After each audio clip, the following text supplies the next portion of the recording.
علیکم ورحمۃ اللہ وبرکاتہ۔ اعوذ باللہ من الشیطان الرجیم، بسم اللہ الرحمن الرحیم۔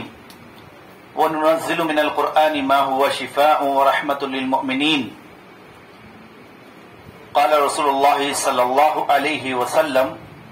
ما انزل اللہ داء الا انزل له شفاء۔ محترم ناظرین، حضرات و خواتین، آج MPEC گروپ آف سروسز کی جانب سے ایک اہم عنوان کے تحت خطاب اور درس رکھا گیا ہے، جس کا عنوان ہے آپ کو کیسے پتہ لگے گا کہ آپ جادو کے شکار ہیں۔ میرے اس عنوان کے تحت 4 باتیں ہوں گی کہ زندگی میں رکاوٹیں کیوں ہیں، لگاتار جسمانی پریشانیاں کیوں ہیں، اور لگاتار روحانی اور ذہنی پریشانیاں کیوں ہیں، پھر آخر میں ڈراؤنی خواب سے متعلق چند باتیں ہوں گی۔ میں نے حمد و صلوات کے بعد ایک آیت پڑھی ہے جس میں اللہ تعالیٰ نے فرمایا کہ ہم نے قرآن مجید سے ایسی چیزیں ہم نے نازل کی ہے یا نازل کرتے ہیں جو ایمان والوں کے لیے شفا ہے اور رحمت ہے مومنوں کے لیے۔ قرآن کریم اللہ تعالیٰ کی کتاب ہے، کتاب ہدایت ہے، ساری انسانیت کی ہدایت اور رہنمائی کے لیے اللہ تعالیٰ نے اس کتاب کو، قرآن مجید کو نازل کیا، اور قیامت تک یہ کتاب قرآن مجید پوری انسانیت کی رہنمائی کرنے والی ہے، ان کو حق راستہ، سچا راستہ بتانے والی کتاب ہے، اور غلط راستے سے روکنے والی یہ کتاب ہے۔ اس کتاب کو اللہ تعالیٰ نے کتاب ہدایت بھی بتایا، تو دوسری طرف اس کتاب کو شفا اور ایمان والوں کے لیے صحت اور تندرستی کا ذریعہ بھی بتایا۔ شفاء لما فی الصدور، دلوں کے اندر جو بیماریاں ہیں اس کے لیے شفا ہے۔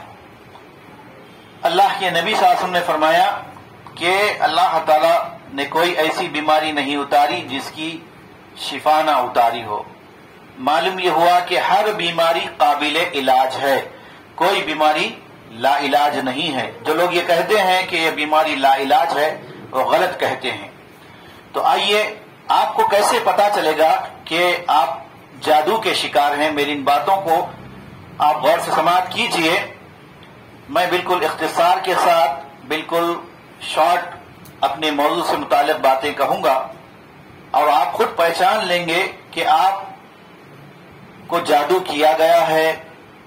یا جسمانی مریض ہیں، یا روحانی مریض ہیں، یا نفسیاتی مریض ہیں۔ اس کے کچھ سمٹم، کچھ طریقے آپ کے سامنے بتائے جا رہے ہیں، غور سے سماعت کیجئے، اور اس کے بعد آپ خود بھی اپنا علاج قرآن مجید سے اور اللہ کے نبی صلی اللہ علیہ وسلم کی تعلیمات کی روشنی میں کر سکتے ہیں۔ تو خود پہچان لیجئے کہ کہیں آپ جادو سے متاثر تو نہیں ہیں، اور یہ علامتیں ہیں اس کی: زندگی میں رکاوٹیں ہونا، لگاتار جسمانی، روحانی اور ذہنی پریشانیوں میں گرفتار رہنا، ڈراؤنی خواب کی کثرت یا زیادہ سے زیادہ ڈراؤنی خواب دیکھنا،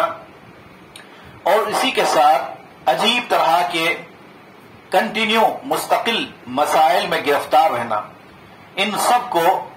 لوگ بدقسمتی سمجھ کر نظر انداز کر دیتے ہیں، تو ایسا نہ کریں۔